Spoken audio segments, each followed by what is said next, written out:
Welcome back to another episode of Life, Biz and All That Jazz. I'm your host, Jasmine Lisciotto, and this is part 2 of embracing an alcohol-free life. Before we dive into today's episode, if you haven't already, please hit subscribe so you never miss an episode. By staying connected, you'll continue to explore different topics about mental health, personal growth, resilience, and living the life you truly want to live. If you've listened to part 1, you'll remember that we went through the emotional journey of deciding to be alcohol-free, dealing with social pressures, re-evaluating relationships, and facing the emotions we once used alcohol to avoid. Today we're going a step further. We'll be diving into the science behind alcohol's effects on our body and our mind, exploring how it impacts with our decision making, the role blood type can play with alcohol, and how it affects our brain chemistry. I'm a bit of a nerd when it comes to neuroscience because I really love the brain. I just think it's so exciting and so fascinating how our brain can literally rewire itself to change behaviors, change patterns. Anything neuroscience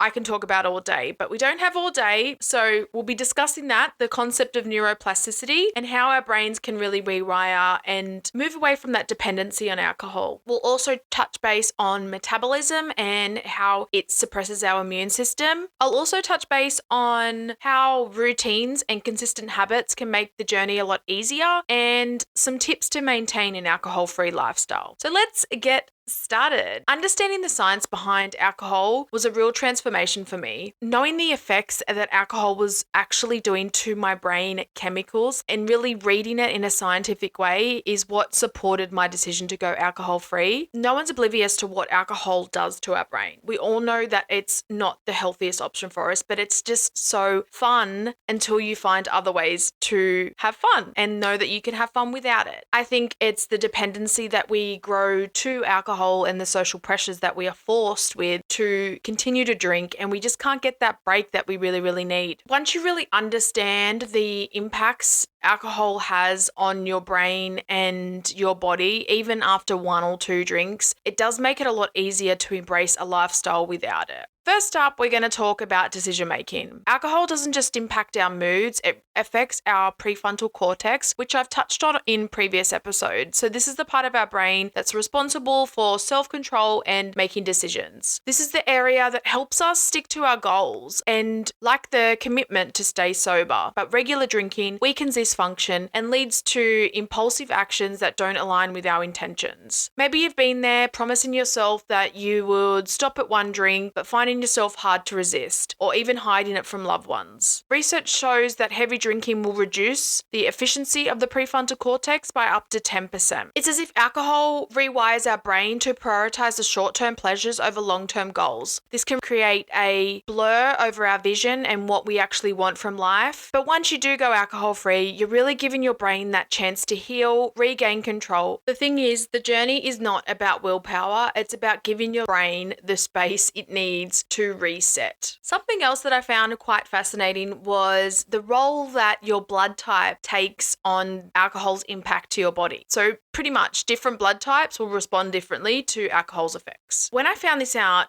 it did make a lot more sense to how I felt the day after drinking alcohol. So not only did it affect my mood and make me feel depressed and more anxious, but I always would get quite sick, even if I had a few drinks, and more than likely the next day I couldn't eat any food all day or I would be sick. For example, certain blood types are more prone to inflammation or liver issues with regular drinking. We'll take blood type 0 to begin with. It tends to metabolize alcohol a bit faster due to higher stomach acid levels, but you may experience digestive issues. And for blood type A, it metabolizes alcohol more slowly, which can intensify emotional effects, often making individuals more susceptible to anxiety or depression after drinking. And as it turns out, my blood type is one of the least blood types compatible with alcohol, and that is O negative. When it comes to drinking alcohol, and I mentioned about the digestive issues, that's why the next day I would be often sick. I just thought that was quite interesting. It doesn't necessarily have the biggest role and effect on alcohol. I mentioned earlier, neuroscience is one of my favorite topics, and how we can master our mind and rewire our brain. There's a lot of science behind dopamine and the brain's reward system. It's typically a feel-good chemical, and understanding this is a huge part of my journey journey and how I've been able to support my mental health. Drinking creates a big surge of dopamine, which at the start feels good initially. And I did touch base in previous episodes on this, so it might sound a little bit repetitive if you've listened to those, but hold on with me. Over time, your brain becomes desensitized to these artificial highs, and that means that it needs more alcohol to experience the same level of pleasure. And that's where the cycle continues. As soon as you do stop drinking, your brain automatically gets a chance to reset. And studies do suggest that it takes about 2 weeks for your bodies to start to adjust to life without alcohol. And as the time goes on, your brain relearns how to produce dopamine naturally. This is why after a few months of sobriety, you will feel more balanced, content, and genuinely happy. It does take more than a month off alcohol, 75 days off alcohol, to actually feel the real effects. But dopamine doesn't just have its effects on our pleasure, it also fuels our habits. When we link dopamine with our rewarding behaviors,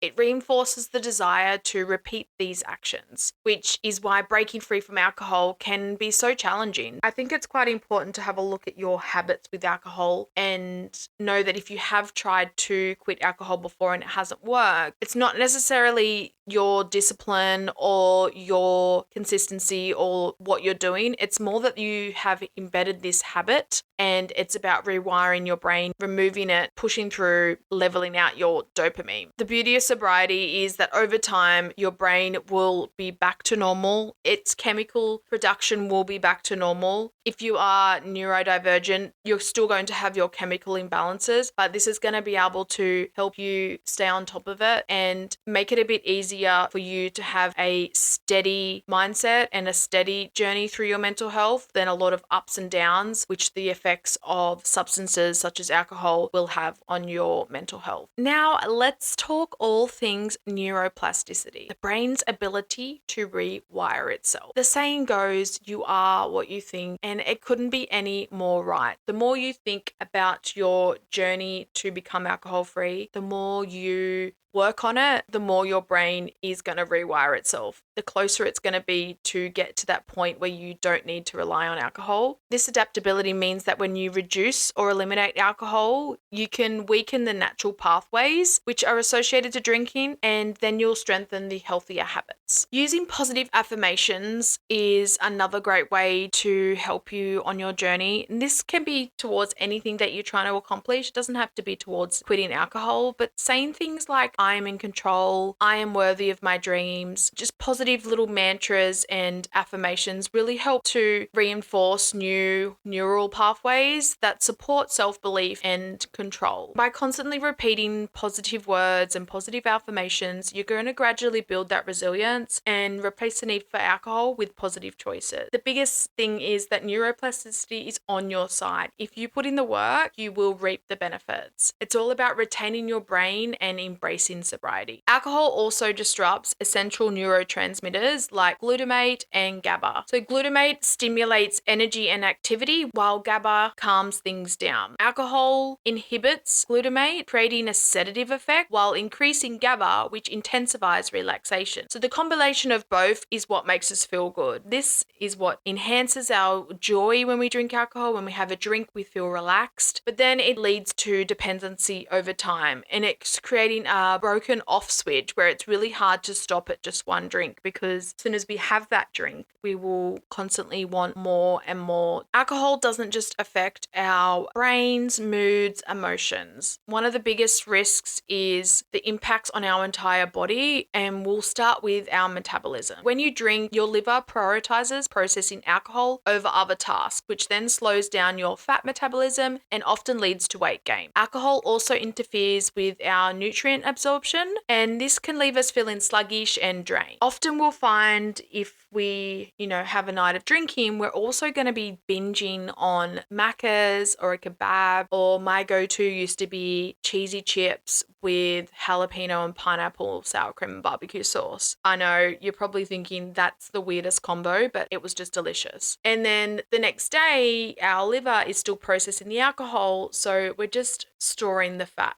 The more I dived into alcohol and its effects on the body, the more I found about the different cancer risks. We're all going to grow old. We're all going to have different health issues throughout the way. But if we can reduce them, if we actually have the choice now to reduce health issues, if we can sit here and be like, I want to be healthier for my grandchildren. I want to be healthier for my children. So we've covered decision making, blood types, the brain, neuroplasticity, and the effects on metabolism, organ, and cancer, which is just a real brief overview. As I said, I don't have all day, but I am going to be sharing a lot more on my Instagram and TikTok. So if you're not following me on there, it's life, biz, and all that jazz. I also share a lot of my health journey regarding my fitness and my mindset, routines, and habits. Let's go into a little convo before we wrap up today about sleep. So I know we think when you have a drink, you probably feel like you sleep better. Well, it might be easier for you to fall asleep,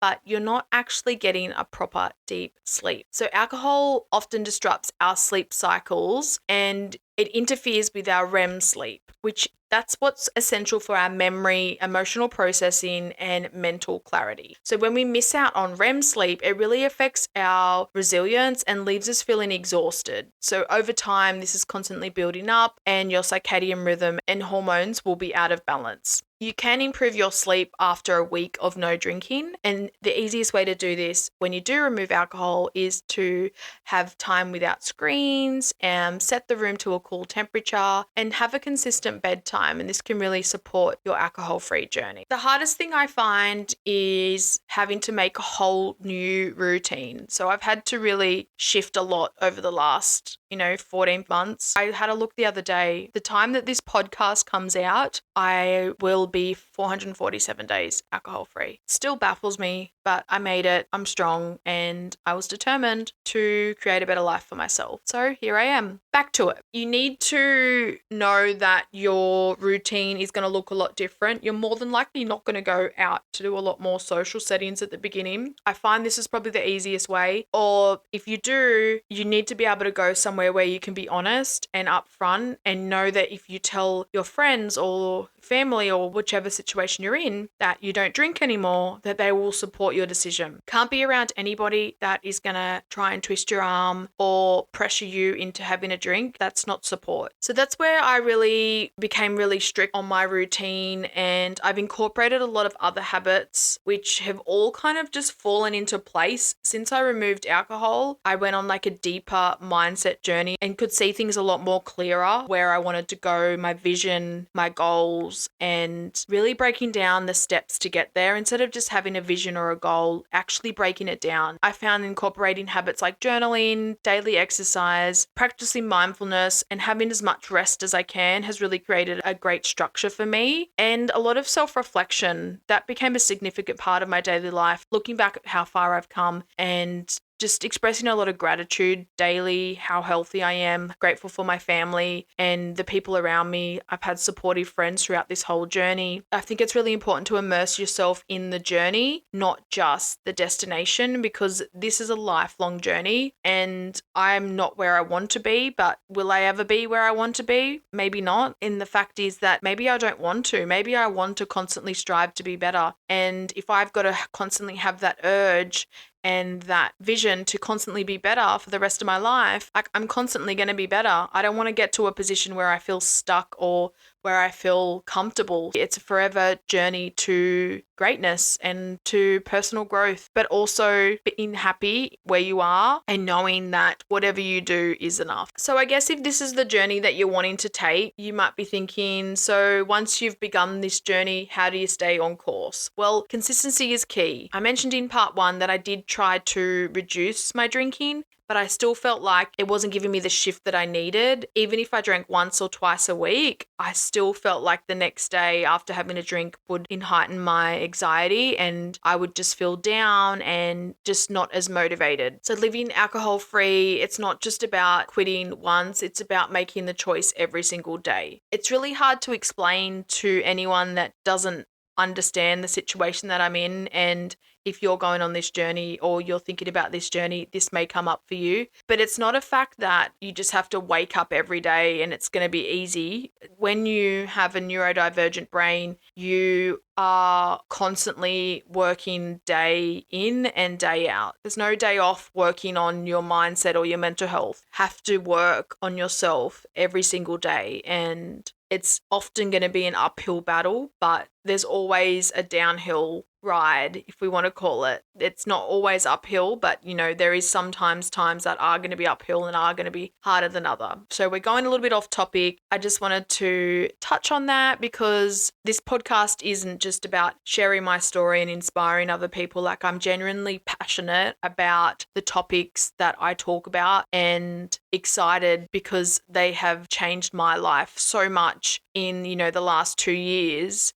Although I have had a constant mindset to do better, and I've always had goals and visions, to be better in my career, in my life and health and everything like that, the real shift happened when I removed alcohol. That's enough for today's episode. I really want to thank you for joining me. Going alcohol free has not been an easy choice, but it has been one of the most rewarding choices that I've made to date. So I hope my story has shown you that sobriety is possible and the benefits far outweigh the challenges. If this episode resonates with you, I would really appreciate it if you take a moment to leave a review. It really helps the podcast reach more people organically who might need support in their own journey. And if you are thinking about a change, feel free to reach out. I'm only a DM away. Lastly, don't forget to subscribe if you haven't already, or share this episode with a friend or on your stories and tag me. And I'll leave you with some final words, which have become a mantra in my life. It's all about progress, not perfection. Keep moving forward.